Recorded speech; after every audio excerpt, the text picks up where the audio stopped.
You're listening to Civic Media. You can tune into any of our live shows on any radio station across the state with the Civic Media app. Find us in your phone's app store and listen anytime, anywhere.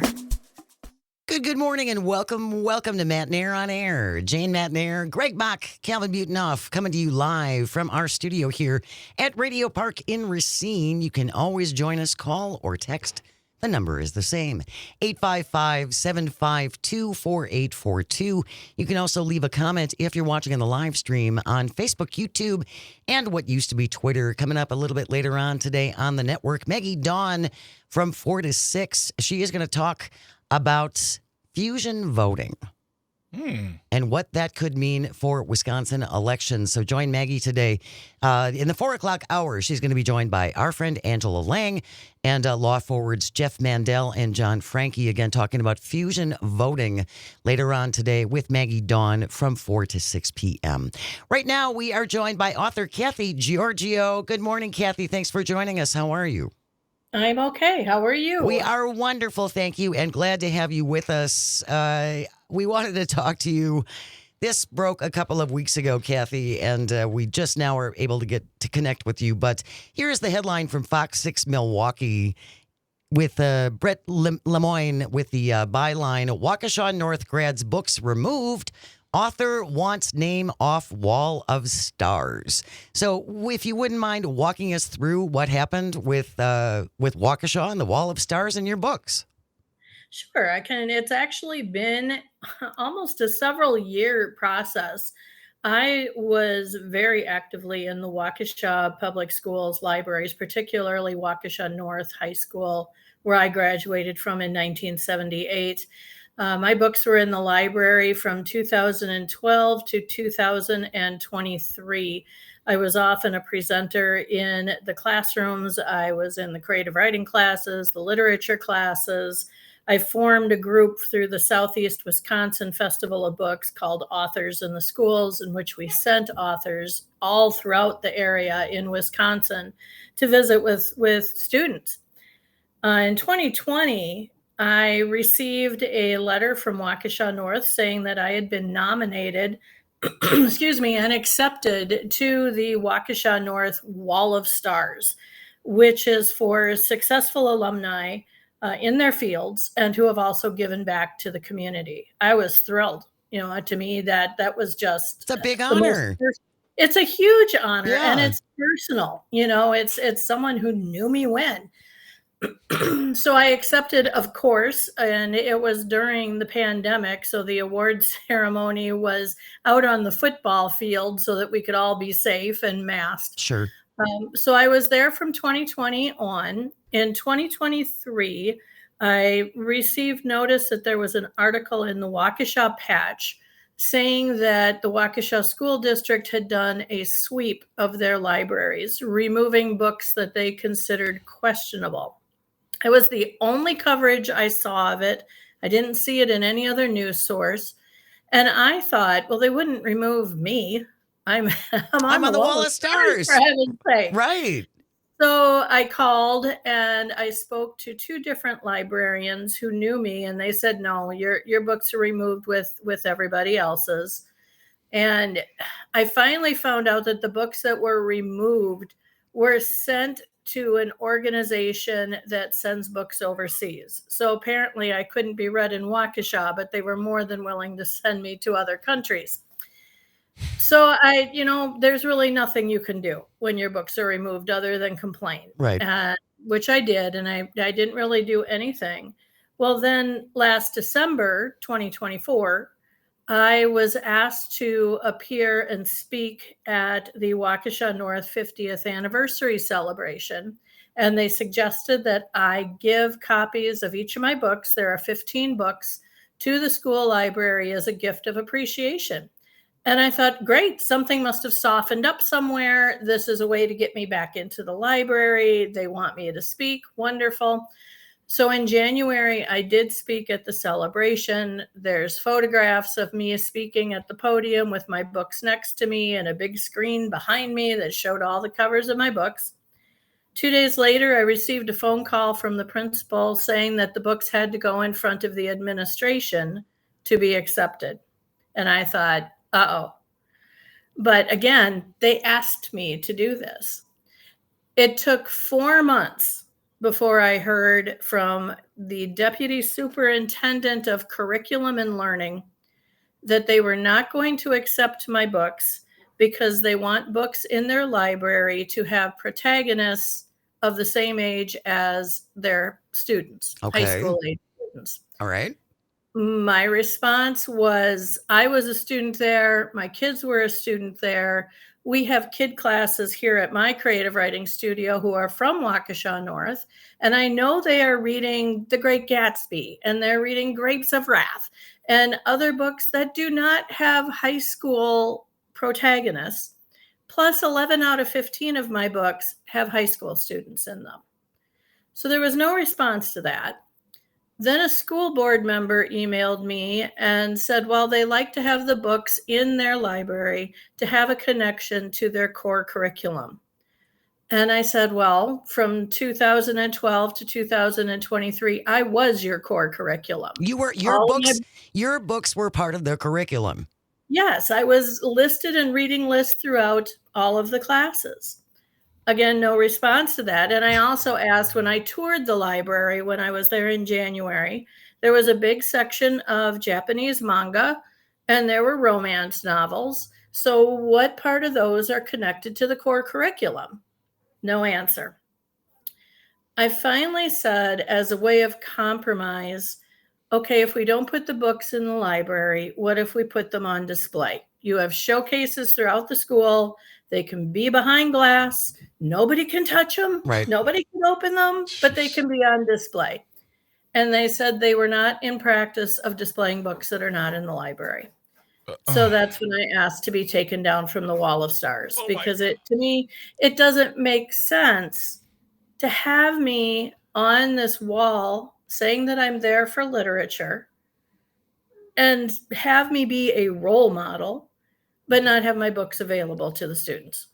That's astonishing. That's astonishing. If you're just joining us, author Kathy Giorgio is our guest, and we are talking about the fact that she's a graduate of Waukesha North High School, was put on their Wall of Fame, their Stars of Fame, because she's a very accomplished author, has numerous titles that were part of the curriculum until a couple of years ago.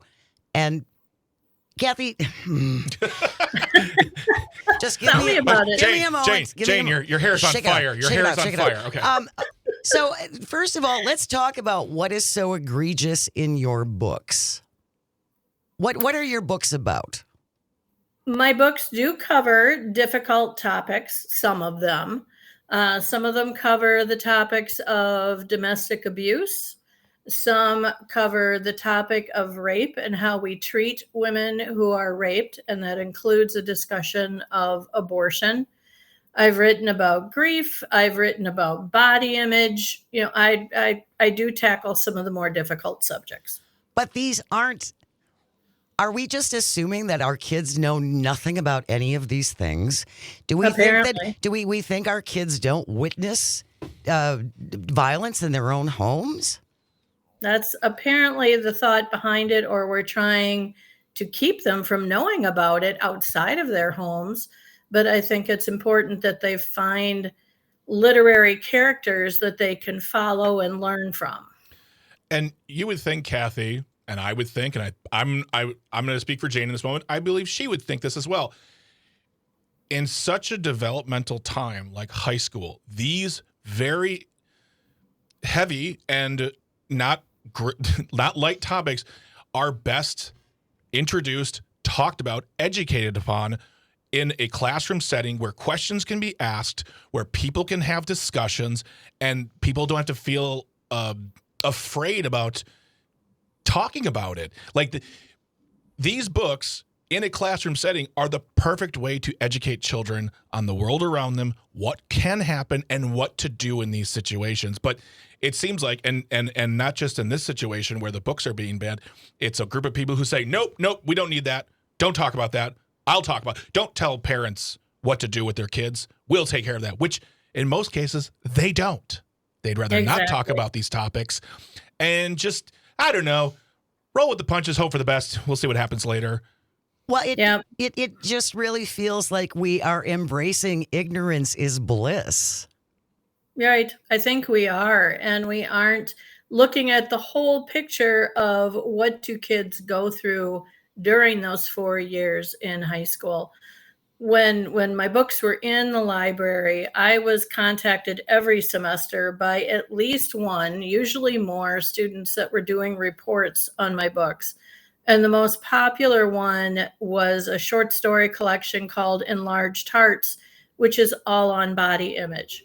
And the majority of those students then contacting me were girls I bet. who dealt with body images themselves. And I mean, we had some fantastic conversations that opened girls' eyes to how they were looking at themselves and what they could do to get some help.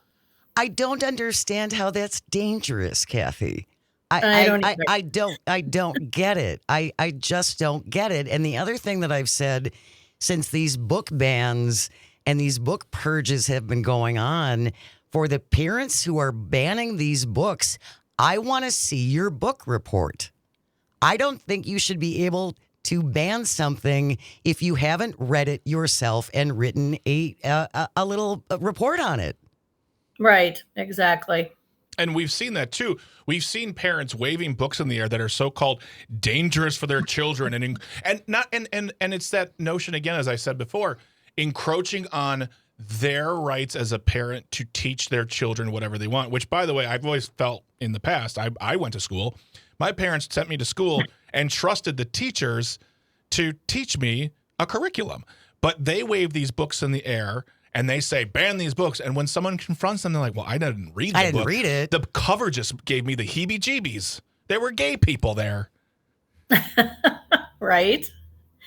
So, I mean, and I think the hardest thing for me is that I went to Waukesha North. I graduated in 1978. And at that time, that was my third high school. I was moved around quite a bit. And I loved that school. Absolutely loved it. And I read books per the curriculum, like Catcher in the Rye, Dinky Hawker Shoot Smack, Tell Me That You Love Me, Junie Moon. Incredible books that really shaped who I am and what I write.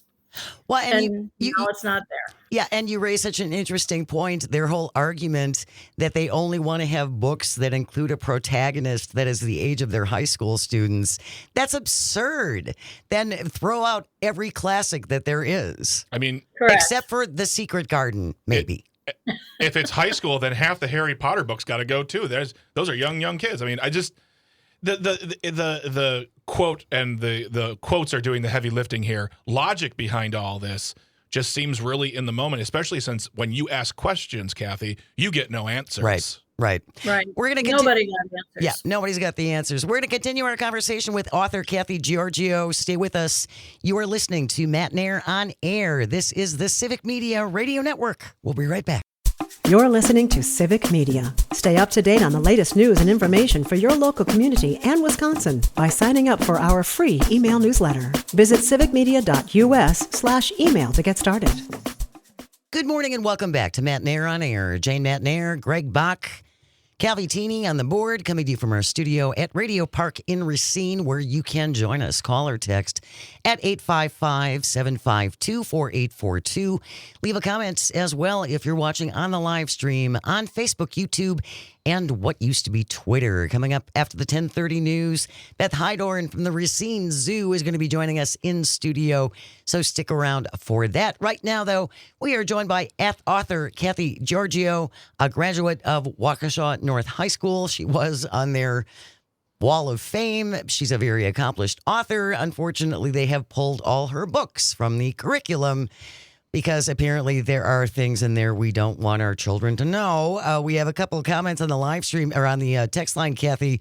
Dan in Wausau says, if my child learns something about uncomfortable situations, are they indoctrinated? LOL. And Jack from Merrimack says, it's not about books being dangerous. It's about further dividing Americans to distract from the things happening that the Republicans are doing. And I do think to some extent, Jack is right. It is, we call them squirrels. We call them squirrels. All of these things just to distract from the bigger picture, especially when we're talking about the budget and all the cuts that are coming in this budget. So. And Kathy, you wrote an article for People Magazine US talking about this, and your response, and the way you framed it, like it was like, hey, they asked me to do this thing. I was thrilled. They did this thing. I was shocked. Like it really reads well as a story. And I guess, and something we touched on at the end of the previous segment, which was, what are kids going to read now? What will they read to get enrichment, to grow, to learn, to understand literature, creative writing? Because we read in middle school and high school, the greats. And if the greats are too controversial, who are we reading next? Exactly. And there's been so much that has been cut from the school curriculum. I mean, the school, not just Waukesha North, but other schools, there are no more school newspapers. You know, I was involved in the creative writing magazine. There was a literary magazine. Imagine that. I mean, for me, I was in love at this school. And I am still very good friends with my high school creative writing teacher, even though I'm like 3 times older than what he was when he taught me. So it's that kind of connection that really pushed me to do what I wanted to do. And I worry about the kids who are involved in the arts, who are not getting that kind of push in school anymore. And that encouragement. Yeah, definitely. Connie from Portage is on the line. Good morning, Connie. Thank you so much for joining us. What did you want to say about this? Good morning. This is my first time calling, but I had to share my family's experience with what you're talking about. I have a college-educated daughter that at the time of my divorce, she was 14. She went to the church, became very religious. Well, she got married, had 5 children. She went to the school, would tell them what her children could read, whatnot. She didn't like that, so she homeschooled them. So now what has happened, out of 5 children, 2 of them speak to her. The wives don't want anything to do with her. She would not let me have the grandchildren because I thought the boys should watch Harry Potter. Oh, jeez. Oh, my goodness. I know. It was just so sad. And also an interesting point is she and her husband they both have master's degrees. They're Trumpers besides. Now, isn't that interesting? Yeah. But I thought it's so sad because her 5 grandchildren are by the one son who they will not speak to her. That's tragic. And it is. It's so tragic. It just makes me sick. But anyway, that's what's happened because she tried to control everything they did and everything they saw. Well, and then don't let your kids bring out those books. There are already, it's my understanding that in libraries, parents can go to the library and say, my children are not allowed to take out X books, instead of taking them out for every kid. Right, Connie? Yeah, exactly. I mean, I have 5 children and they're all the other ones are pretty normal. What? Well, thank you. That's a whole nother discussion, Kathy. We'll have to have you back for when we talk about that. That's hilarious. Thank you, Connie. Really appreciate you checking in. But that really is a great example of when parents seem to think that a book, which I don't think a book has ever started a war. Well, never mind. That's a totally different discussion. But when they feel threatened, they do things like this. They go to extremes. They'll pull their children out of school. And that I'm not knocking homeschooling. It can be a great experience. But if their kids aren't learning certain things, they're going to grow up not knowing how to function in the world on a social basis. You are disadvantaged. Exactly. You are disadvantaged. Don't you think, Kathy? I agree. And the thing is, as far as I know, there were no parents that spoke out against my books. I have not been given any information as to why this happened. One of the books, when they talk about having a high school protagonist, is a book of poetry called Olivia in 575, Autism in Haiku. The whole book is about my daughter, who at the time the book came out was a high school student at Waukesha North. So you can't get any more connection there to having a high school protagonist, not only that age, but at that school. Seriously. And the fact, too, Kathy, that they were unable to give you any justifications for this decision essentially tells me that this was pretty arbitrary. It seems like it. Yep. Yeah. Well, we were going to include a link to. Mm-hmm. Do you have a website, Kathy? Yes, I do. We will include a link to your website. I highly encourage you to read all of Kathy's books. Read them more than once. Yeah. Read them out loud. Just read them on your porch. Go to North High School and read them in front of the building. Yeah, we'll see what happens with that. Author Kathy Giorgio, thank you so very much for your time. Kathy, really, really appreciate it. Thank you for having me. News is coming up next. Stay with us. You are listening to Matt Nair on air on the Civic Media Radio Network. We'll be right back. Good morning and welcome to Matt Nair on air. Jane Matt Nair, Greg Box, Sweet Calby on the board. Coming to you live from our studio here at Radio Park in Racine, where you can always join us. Call or text. The number is the same, 855-752-4842. You can leave a comment as well on the live stream if you're watching on Facebook, YouTube, and what used to be Twitter. We got baseball coming your way a little bit later on today. Our broadcast starts at 6:05 as the Crew hosts the Red Sox. You can listen to the game, but you do have to listen to terrestrial radio. The games do not stream. So catch the game tonight starting at 6:05 on WRCE in Richland Center, WISS in Oshkosh, WRJN here in Racine and Kenosha, WCQM in Park Falls, and WBZH in Hayward. The Crew hosting the Red Sox tonight. Our broadcast starts at 6:05. Delighted to have her joining us in studio. Beth Heidorn is the executive director of the Racine Zoo. Good morning, Beth. How are you? Good morning. I'm great. How are you? Did you have a good weekend? We had a great weekend. It was nice. The weather was perfect, I thought. It was beautiful. Yeah. I just think it should be like that all the time. I don't think that's asking too much. And days off. And days, yes, and 5 long days weekends. 5 days off, 2 days 2 days on. on. I'm good with that. Oh, I like that. Thank Let's you. get that plan going. I got 3 people on board. All right, we'll work on that. A lot of reasons why we wanted to have you in, but we're always excited about baby animals. And I know you have a new addition. What? I'm as excited as you are. I'm not making fun of you. We love animals. Do I or do I not cry when we watch the dog videos? You do. Thank you. Yes, we're all a bunch of squishes That's okay. when it comes to animals. So let's talk about the new addition at the Racine Yes, Zoo. we have a baby Hartman's mountain zebra that was just about a month old now. He is a beautiful little animal. His name is Promise. His dad is Obi. Okay. And he's been making the temperatures now right. We were just talking about how wonderful the temperature was. Yeah. So it's now consistent enough that he can be outside a lot with his mom. He does like to do baby zoomies, little zebra zoomies around his exhibit space. Zebra zoomies. I Zebra know, zoomies right? sounds I want amazing. a shirt that says that. Oh, we should almost do that. Zebra I like that. zoomies. Thank you. I like that plan. And they're from Africa. And so he was part of what we call the SSP plan, so Species Survival Plan. So there's a group of scientists that are in charge of every animal at every accredited zoo or aquarium. And then they work to make sure that the right genetics get matched up, or should they not be breeding, and where they're going to go and that type of stuff. So we were given the green light to breed both Promise and Obi, and our result is a baby boy. It's a male. We're going to be doing a naming contest. I figured you would. On June 4th, we're going to be putting more information on that. You guys are the first to hear it. So yay for you, Jane. So we'll be putting some information out that people will be able to bid on the name. We, of course, have to work with the winner. And then we'll announce it in a live feed, a Facebook live feed on the 4th, on that Wednesday, the 4th of June. So we're very excited for that.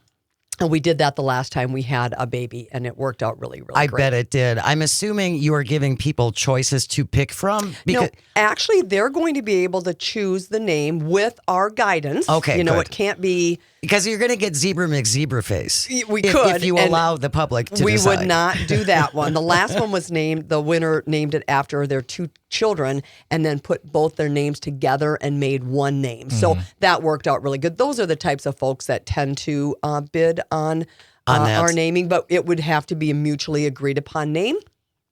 So that we can put that out there. But we're very excited. So he's such a good boy. And this last weekend, the weather was great. Yes. So he was out with his mom, and lots of people came to see our baby zebra.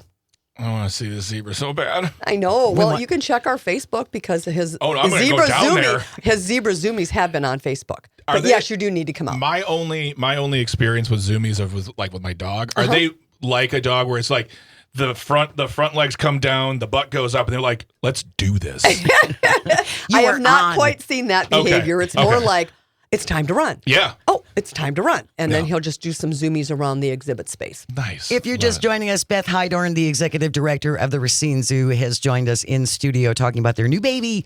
And they're going to have the naming contest, which will also be a kind of a fundraiser. It will be a fundraiser. Yes, absolutely. Well, and your zoo, and like so many zoos, could not survive without a lot of support from the community. Mm-hmm. Right? Yep. Correct. We are a community zoo. We are 102 years old this year. I find it interesting sometimes when I'm out and about and people go, I didn't know we had a zoo. I said, we're 102. You'll catch up. But we are. We are a community zoo. You know, we're talking about people that have come to the zoo. When I first started here, everyone's like, I remember coming to the zoo when I was a little kid. Yeah. I remember skating on the pond. If I could bring that back, I would. But right now I can't. I like how you I can't do anything right now. I can't do it right now. Please don't email me. If I had the option, I would do that for everybody. But I always find it nice when I'm talking to, the older generation and they're like, I had my first kiss on that rock bridge. And you're like, oh my God, that is so precious. You know what I mean? But they remember it. And now they've brought their children and their grandchildren. And in many cases, great-grandchildren are coming to the zoo with their parents and grandparents. And it's just so special because we are, as I said, we're a community zoo, but we're easy to walk. We're easy to navigate. Yes. You can spend 1 hour. You could spend 3, 4, 5, 6 hours there and get your money's worth. I mean, we're incredibly reasonable. Right now, we're in summer hours from 10 to 5. It's $11 for adults, 10 for seniors, 9 for children, between 3 and 15, and 2 and younger is always free at the zoo. Yeah. So That's a great thing. You could do that once a week. and you don't have to pay to park. You can just park right on the streets, right around the zoo. If we can get that construction done between Maine and Augusta, that would be helpful. But they're working on it. That's one of the things that is great about Racine too, that people do not talk about, is the affordability when coming down here, whether it's being on the lake or downtown or the zoo. It's so affordable to spend a day here.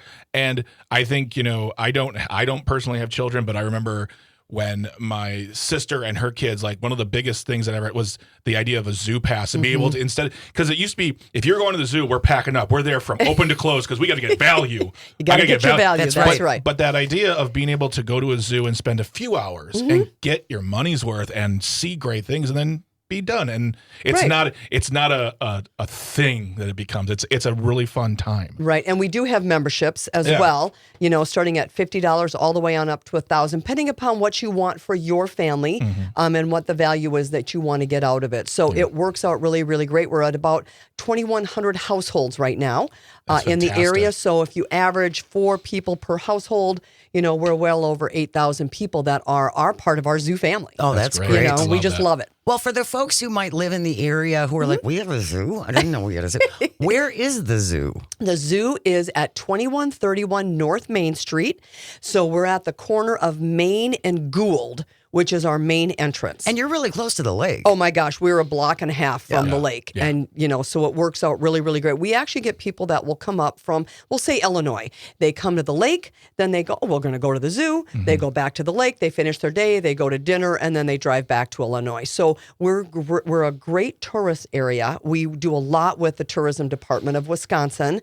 So it works out really, really great. And we're reasonable, we're affordable, and, who doesn't want to come to the zoo? Well, and that just tells me that trying to do the same activities in the Chicago area is not only so much more crowded, but so much more expensive. Absolutely. Right. And it can be difficult to drive downtown. Oh, yes. So, we get a lot of school groups from Northern Illinois as well, because although Lincoln Park is free and we love that zoo, it can be difficult for the buses to get down there, have the kids do a great experience, get an education program, and still get back to school on time. They can drive up here. They get an experience, they walk around, they get a program, and they can have lunch and still get back to school for their parents to pick them up. So we are incredibly affordable, very regional, and we really do a 2-hour distance no matter where you are from our place. 2 hours is a great sweet spot for us, for all the guests that come to see us. That's wonderful. I love it. Beth Hydorn is here, the executive director of the Racine Zoo.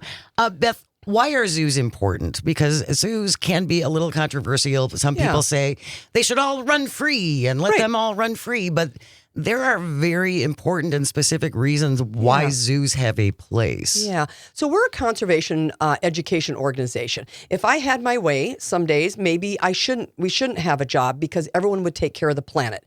But unfortunately, as we know, people do not take care of the planet. Yeah. They do not take care of their local habitats, their national or international habitats around them. So we are important because what we want to do is we want to make those connections for people to wildlife and wild places.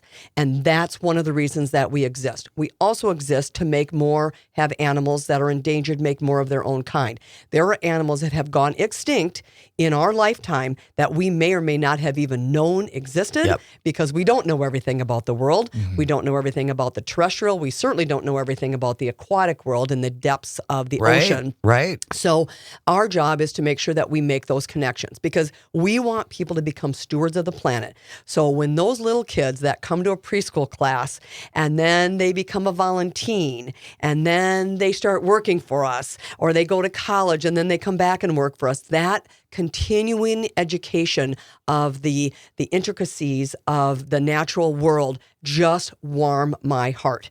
You know what I mean? Absolutely. I mean, we want people to be stewards. I mean, people that throw their garbage out the window, if I'm at a stop sign, I will sometimes go up to a car and say, dude, you just threw that out. Come on, man. I mean, it's just, let's be protective. There are garbage cans where you're going, most likely. Whenever I see like garbage just pop out of a window, I'm like, I don't understand how you do that. I'll never understand. And I it. absolutely agree with you. So we are those stewards of the animals. We are their caretakers. Animals haven't been taken from the wild. For those that say, well, they should go run free. Okay, well, they don't know any better. Right. They have been in human care their entire life. Right. So you are putting them in danger almost. That's correct. Right? That's correct. If you send them back. That's correct. So send your money. Go take care of the wild places that are not from here, of those exotic animals that you just think should go run wild that are not going to be helped by doing that. That's not how conservation programs work. Well, and unfortunately, poaching still happens. It absolutely does. If you read any amount of news, you know that this is still a big issue. And we have game preserves all over the world. Yes, we do. But still, poaching even those get poached. Those. Yes. I agree, Jane. And we've got to take care of those too, almost more because people know that there are animals within that space because they're being protected. Yep. So those poachers, if they want to do it, if they want to be mean and naughty, they're going to figure out a way. And we need to be counteracting those behaviors. You had mentioned the volunteers, which I love the name for that. I'm assuming you're always looking for volunteers? Yeah, so we have volunteers, which are 13 to 18-year-olds, and then after that, they become an adult volunteer. So we have some that have done that progression all the way up, and we have our volunteers do everything from work events to help us do mailings, to help do data entry for our animal care staff, to helping do data entry for kids taking summer camp. Nice. So our volunteers, or they are doing interpretation at an exhibit space. So that's great. That and then our sounds like volunteers are helping fun. like with events, and they're helping kids make crafts and doing games with kids. So from all ages, we're a community zoo, and we have groups that come and volunteer. That's great. Companies that have, community service hours. And so we'll get those coming in, and they'll come for 2-3 hours. We give them a project. They do it. They feel good. We feel great. It's just wonderful. There's lots of ways to support the zoo. Get involved with the Racine Zoo. We will include the link to their website in our show notes. Beth Hydorn is the executive director. If you need a baby zebra walker, I am the one for you. I will count on you, Jane. Stay with us. We're going to wrap up the show when we come back with This Shouldn't Be a Thing. You are listening to Matt Nair on Air. This is the Civic Media Radio Network. We'll be right back. You're listening to Civic Media. Find the latest news, information, and archives of all your favorite shows on the Civic Media website, civicmedia.us. Welcome back to Matt Nair on Air. Jane Matt Nair, Greg Bach, Calvinator on the board, coming to you from our studio at Radio Park in Racine. Join us, call or text at 855-752-4842. You can also leave a comment if you're watching on the live stream on Facebook, YouTube, and what used to be Twitter. Thanks again to Beth Hydorn from the Racine Zoo for stopping in. If you'd like to volunteer, you'd like to maybe suggest a name for their new baby zebra, I was thinking Stevra the zebra. you could do that. Mm-hmm. Thank I don't know you. if that's a good one. You know what? I don't offer see It's you completely offering subjective. names. It's completely subjective. Who am I to judge? At least it's not. Who am I to judge? At least it's not Zebra McZebra face, That's true. which is That's true. Yeah. what someone would do that if it were just wide open for everybody. But I'd anyway, also vote for that. if you would like to volunteer with the Racine Zoo, check our show notes, and we will have a link in there so you can find out more. Coming up tomorrow, we got kind of a wide open show tomorrow. No guests scheduled at this point. We are working on potentially being joined by State Rep Renuka Mayadev All right.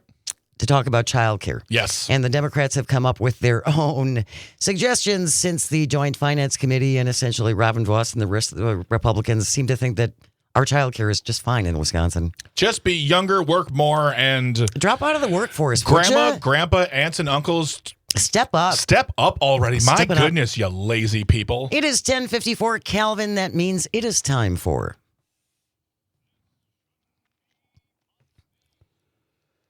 As always, if you have a thing you think should not be, send it into Greg and me at janesays@civicmedia.us.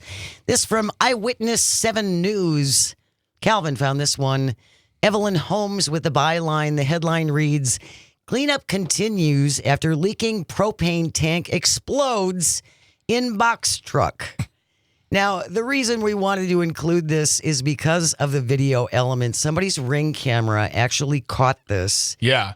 It's unbelievable. You will watch it over and over again because not only is it is It's a fire. It turns into a fireball. it turns into a fireball and then it is nothing. Yeah.